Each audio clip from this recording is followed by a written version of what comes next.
Hello दोस्तों, नमस्कार। आपका अपना YouTube channel Gurukul GK GS में आप सभी का स्वागत है। आज हम लोग मुगल काल के बारे में पढ़ने वाले हैं, जिसमें आज हम लोग टॉप 50 प्रश्न देखेंगे, जो एग्ज़ाम में बार-बार पूछे जाते हैं, इसी प्रकार का प्रश्न। तो आप अगर किसी भी वनडे एग्ज़ाम की तैयारी करते हैं, तो ये वीडियो आपके लिए महत्वपूर्ण होगा। तो वीडियो को शुरू से लास्ट तक देखिएगा और अगर आप चैनल पे नए हैं, तो चैनल को सब्सक्राइब कर लीजिए ताकि जो भी नया वीडियो आए, वो आपको आसानी से मिलता रहे। तो चलिए देखते हैं पहला प्रश्न। पहला प्रश्न है, गुजरात विजय की यादगार में अकबर ने किसका निर्माण कराया था? तब इसका सही उत्तर हो जाएगा ऑप्शन ए, बुलंद दरवाजा। गुजरात विजय की यादगार में अकबर ने किसका निर्माण कराया था? तो ध्यान में रखिएगा, इसका सही उत्तर हो जाएगा बुलंद दरवाजा। अगला प्रश्न देखते हैं, पानीपत की दूसरी लड़ाई निम्नलिखित में से किसके बीच हुई थी? तो आप सभी को पता होगा, इसका सही उत्तर हो जाएगा ऑप्शन बी, अकबर और हेमू। और ये कब हुआ था? तो 5 अप्रैल 1556 को। ये कई बार एग्जाम में पूछा गया प्रश्न है, तो वीडियो को ध्यान से देखिएगा। अगला प्रश्न देखते हैं, दीन इलाही नामक नया धर्म किसके द्वारा शुरू किया गया था? तब इसका सही उत्तर हो जाएगा ऑप्शन सी, अकबर के द्वारा। दीन इलाही नामक धर्म किसके द्वारा शुरू किया गया था? तो ये अकबर के द्वारा शुरू किया गया था। अगला प्रश्न देखते हैं, सुप्रसिद्ध संगीतकार तानसेन और बैजू बावरा किसके शासनकाल में सुविख्यात है?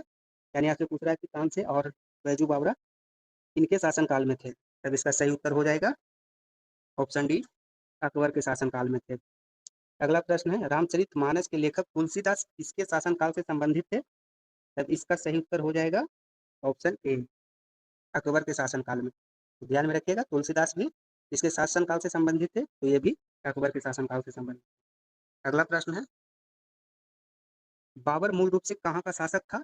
तो ये प्रश्न आप सभी को पता होगा, बाबर मूल रूप से कहाँ का था? तो ये इसका सही उत्तर हो जाएगा ऑप्शन सी, फरगना का। बाबर फरगना का रहने वाला था। अगला प्रश्न है, अकबर का राज्याभिषेक कहाँ हुआ था? तो इसका सही उत्तर हो जाएगा ऑप्शन डी, कालानवर में। अकबर का राज्याभिषेक कहाँ हुआ था? तो ये कालानवर में हुआ था, तो ध्यान में रखिएगा। अगला प्रश्न है, किस राजपूत राजपूत वंश ने अकबर के सामने समर्पण नहीं किया? तो आपसे पूछ रहा है कि वो कौन राजपूत वंश है जो अकबर के सामने समर्पण नहीं किया था? तब उसका सही उत्तर हो जाएगा ऑप्शन ए, सिसोदिया राजवंश। सिसोदिया वंश ने अकबर के सामने समर्पण नहीं किया था। अगला प्रश्न है, किस मुगल शासक को आलमगीर कहा जाता था? तब इसका सही उत्तर हो जाएगा ऑप्शन बी, औरंगजेब। औरंगजेब को आलमगीर के भी नाम से जाना जाता था। अगला प्रश्न हम लोग देखते हैं, किस मुगल बादशाह ने जजिया नामक कर पुनः लगाया था? तो आपसे पूछ रहा है कि किस मुगल बादशाह ने जजिया नामक कर लगाया था? तब इसका भी सही उत्तर हो जाएगा ऑप्शन सी, औरंगजेब के द्वारा। औरंगजेब के द्वारा दोबारा यानी कि पुनः जजिया कर लगाया गया था। अगला प्रश्न देखते हैं, सम्राट अकबर द्वारा किसको जेरी कलम की उपाधि से अलंकृत किया गया था? तब इसका सही उत्तर हो जाएगा ऑप्शन डी, मोहम्मद हुसैन। अकबर के द्वारा किसे जरी कलम की उपाधि से अलंकृत किया गया था? तब इसका सही प्रश्न है, शिवाजी ने मुगलों को किस संधि के द्वारा किलों को सत्तांतरित किया था? तब इसका सही उत्तर हो जाएगा ऑप्शन ए, पुरंदर की संधि। पुरंदर की संधि के द्वारा शिवाजी ने अपना किला किसको स्थानांतरित किए थे? तो मुगलों को। अगला प्रश्न है, निम्न में से कौन सा मुगल बादशाह पहले तो अंग्रेजों का कैदी रहा और बाद में जीवन पर्यंत मराठों का पेंशन भोगी रहा? तब इसका सही उत्तर हो जाएगा ऑप्शन बी, शाह आलम द्वितीय। तो ध्यान में रखिएगा। अगला प्रश्न देखते हैं, मुगल प्रशासन में जिले को किस नाम से जाना जाता था? तो आपसे पूछ रहा है, मुगल प्रशासन में जिले को किस नाम से जाना जाता था? तब इसका सही उत्तर हो जाएगा ऑप्शन सी, सरकार। यानी उस काल में जिले को सरकार के नाम से जाना जाता था। अगला प्रश्न है, किस सिख गुरु की मृत्यु के लिए औरंगजेब जिम्मेदार है? यानी आपसे पूछ रहा है कि कौन वो सिख गुरु थे जिनको औरंगजेब के द्वारा हत्या करवाया गया था? तब इसका सही उत्तर हो जाएगा ऑप्शन बी, गुरु तेग बहादुर। तो ध्यान में रखिएगा, ये भी प्रश्न एग्जाम में बहुत बार पूछा गया प्रश्न है। और अगला प्रश्न देखते हैं, मुगल चित्रकारी किसके शासनकाल में प्रकाष्ठा या चरमोत्कर्ष प्राप्त किया? यानी आपसे पूछ रहा है कि वो कौन सा मुगल शासक था जिसके शासनकाल में जो चित्रकारी थे वे अपने सबसे चरमोत्कर्ष यानी कि सबसे ऊंचाई पर था? तब इसका सही उत्तर हो जाएगा ऑप्शन ए, जहांगीर। को पता होगा कि जहांगीर पेंटिंग का उसको बहुत शौक था। अगला प्रश्न है, निम्नलिखित में से किसने अकबर की जीवन कथा लिखी थी? तो आपसे पूछ रहा है कि अकबर की जीवन कथा किसने लिखा था? तब इसका सही उत्तर हो जाएगा ऑप्शन बी, अबुल फजल। अबुल फजल के द्वारा अकबर की जीवन कथा लिखी गई। तो इस प्रकार का प्रश्न एग्जाम में आने की संभावना है, तो ध्यान में रखिएगा। अकबर की जीवन कथा किसने लिखी थी? तो अबू फजल ने। अगला प्रश्न देखते हैं, शेर शाह की महानता का द्योतक क्या है? यानी आपसे पूछ रहा है कि शेर शाह किस लिए महान कहलाया? तब इसका सही उत्तर हो जाएगा ऑप्शन सी, प्रशासनिक सुधार के कारण। यानी शेर शाह को सबसे ज्यादा किसके लिए जाना जाता है? तब इसका सही उत्तर हो जाएगा ऑप्शन सी, प्रशासनिक सुधार के लिए। अगला प्रश्न हम लोग देखते हैं,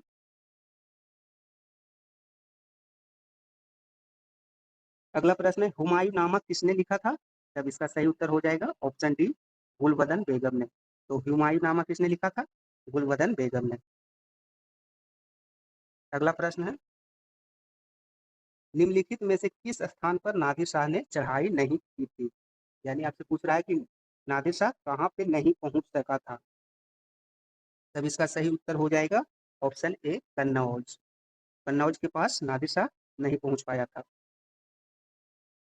अगला प्रश्न देखते हैं, अगला प्रश्न है, किसने ऐसे बाग बगीचे जिसमें बहता पानी हो के निर्माण की परंपरा की शुरुआत? तब इसका सही उत्तर हो जाएगा ऑप्शन बी, बाबर। बाबर ने बाग बगीचे का निर्माण किया था और जिसमें बहता पानी हो। आप सभी को पता होगा बाबर को बाग बगीचे बहुत पसंद था। तब अगला प्रश्न देखते हैं, निम्नलिखित में से कौन सी बाबर की आत्मकथा है? यानी आपसे पूछ रहा है कि वो बाबर की आत्मकथा का क्या नाम है? तब इसका सही उत्तर हो जाएगा ऑप्शन सी, तुजुके बाबरी, या इसको बाबरनामा के नाम से भी जाना जाता है। तो ध्यान में रखिएगा। अगला प्रश्न देखते हैं, राजा बीरबल की उपाधि किसे दी गई थी? तो ये आप सभी को पता होगा। इसका सही उत्तर हो जाएगा ऑप्शन ए, महेश दास। महेश दास को क्या चीज का उपाधि दिया गया था? तो बीरबल की, राजा बीरबल। अगला प्रश्न है, हुमायूं का मकबरा कहाँ है? तो आप सभी को पता होगा। इसका सही उत्तर हो जाएगा ऑप्शन बी, दिल्ली में। हुमायूं का मकबरा कहाँ है? तो दिल्ली में। ध्यान में रखिएगा। अगला प्रश्न है, किस मुगल शासक ने 2 बार शासन किया था? यानी आपसे पूछ रहा है कि किस मुगल शासक ने 2 बार शासन किया था? तब इसका सही उत्तर हो जाएगा ऑप्शन सी, हुमायूं ने। हुमायूं ने कितने बार? 2 बार शासन किया था। बीच में शेरशाह सूरी से जब लड़ाई हुआ था और शेरशाह सूरी ने हुमायूं को हराया था, और उसके बाद जब शेरशाह की मृत्यु हो गई तो फिर से हुमायूं ने बाबर वंश की स्थापना की थी। अगला प्रश्न देखते हैं, निम्नलिखित में मुगल बादशाहों, यानी आपसे पूछ रहा है कि निम्नलिखित मुगल बादशाहों में किसने अपनी आत्मकथा फारसी में लिखी थी? इसका सही उत्तर हो जाएगा ऑप्शन ए, जहांगीर। तो ध्यान में रखिएगा, किसने अपनी आत्मकथा फारसी में लिखा था? तो इसका सही उत्तर है जहांगीर ने। अगला प्रश्न है, कौन सा मकबरा द्वितीय ताजमहल कहलाता है? आप लोग को पता होगा ताजमहल आगरा में, लेकिन आपसे पूछ रहा है कौन सा मकबरा द्वितीय ताजमहल कहलाता है? तब इसका सही उत्तर हो जाएगा ऑप्शन बी, राबिया उद दौरानी का मकबरा, या इसी को बीबी का भी मकबरा कहा जाता है। तो ध्यान में रखिएगा, द्वितीय ताजमहल किसे कहा जाता है? बीबी का मकबरा को, या राबिया उद दौरानी का मकबरा। ध्यान में रखिएगा। अगला प्रश्न है, 1526 ईस्वी में बाबर ने किस वंश के शासक को परास्त कर मुगल साम्राज्य की नींव डाली थी? तो आप सभी को पता होगा जब 1526 में पानीपत की लड़ाई हुई थी तो किसके किसके बीच में हुई थी? तो ये इब्राहिम लोदी और बाबर के बीच में हुई। तब इसका सही उत्तर हो जाएगा ऑप्शन सी, लोदी वंश। जब क्या हो जाएगा, 1526 ईस्वी में बाबर ने किस वंश के शासक को परास्त किया था? तो लोदी वंश के शासक को। और यही से मुगल काल की शुरुआत होती है। अगला प्रश्न है, पानीपत का प्रथम युद्ध कब हुआ था? बहुत इजी प्रश्न है। तो इसका आंसर हो जाएगा 21 अप्रैल 1526। पानीपत का प्रथम युद्ध कब हुआ था? 21 अप्रैल 1526 को। तो ध्यान में रखिएगा, इजी प्रश्न है, लेकिन स्मॉल डेट पूछ देता है तो थोड़ा लोग कंफ्यूज हो जाते हैं। तो इसको ध्यान में रखिएगा, पानीपत का प्रथम युद्ध कब हुआ था? तो 21 अप्रैल 1526 में। अगला प्रश्न देखते हैं,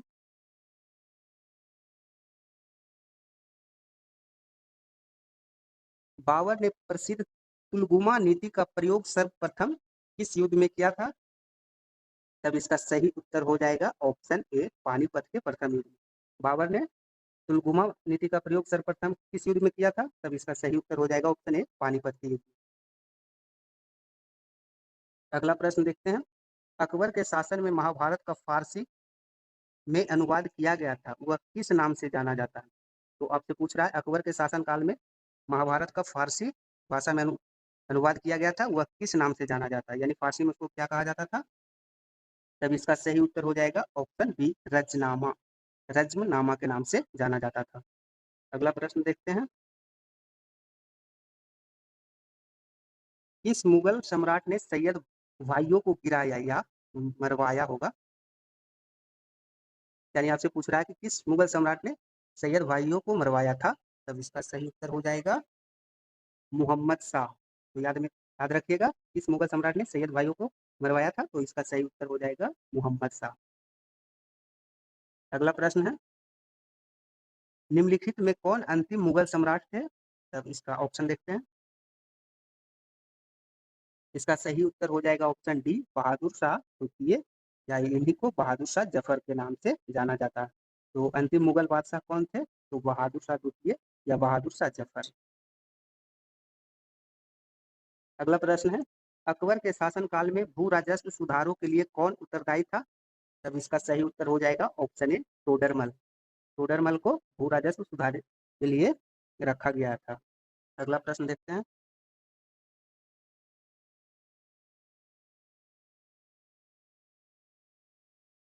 प्रश्न संख्या 35 है, अकबर द्वारा बनवाए गए उपासना भवन या पूजा पूजा गृह को क्या नाम था? तब इसका सही उत्तर हो जाएगा ऑप्शन बी, इबादत खाना।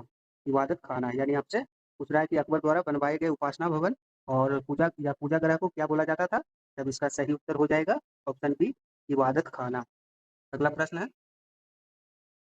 वर्ष 1526 ईस्वी में लड़ी गई पानीपत की पहली लड़ाई में बाबर से कौन पराजित हुआ था?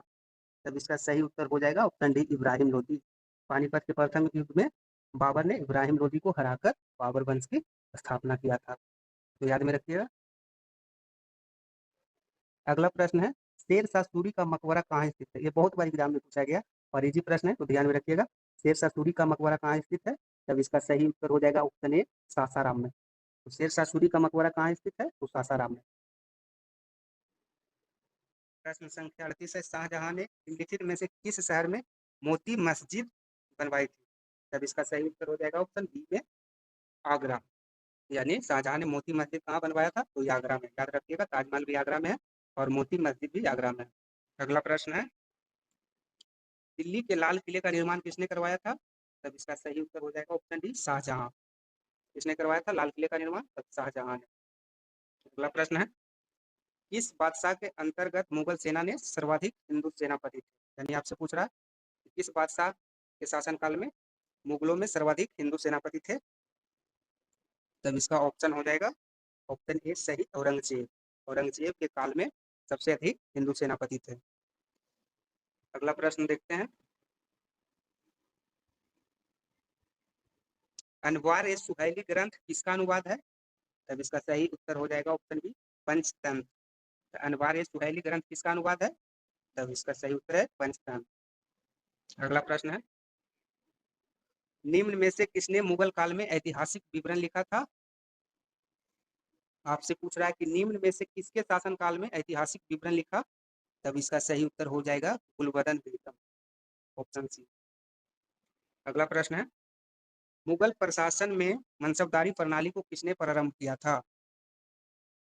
आपसे पूछा जा रहा है, मुगल प्रशासन व्यवस्था में मनसबदारी प्रणाली को किसने प्रारंभ किया? तब इसका सही उत्तर हो जाएगा ऑप्शन डी, अकबर के शासनकाल में।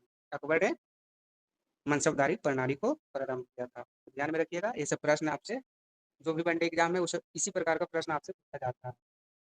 तो अगला प्रश्न देखते हैं, अपने काल का महान संगीतज्ञ तानसेन किसके दरबार में थे? तब इसका सही उत्तर हो जाएगा,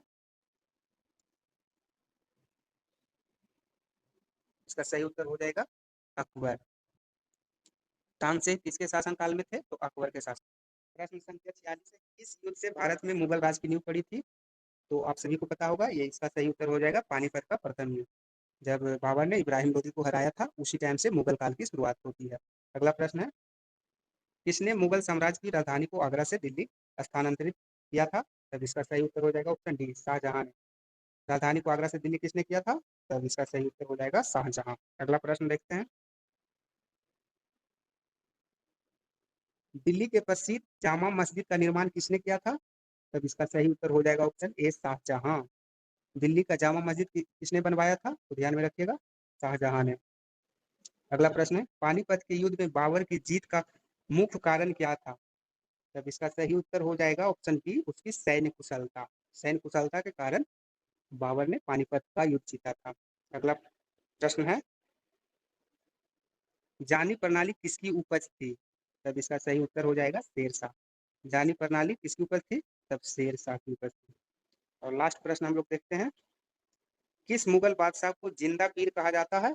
तब इसका सही उत्तर हो जाएगा ऑप्शन डी, औरंगजेब। औरंगजेब को क्या कहा जाता? जिंदा पीर के भी नाम से जाना जाता था।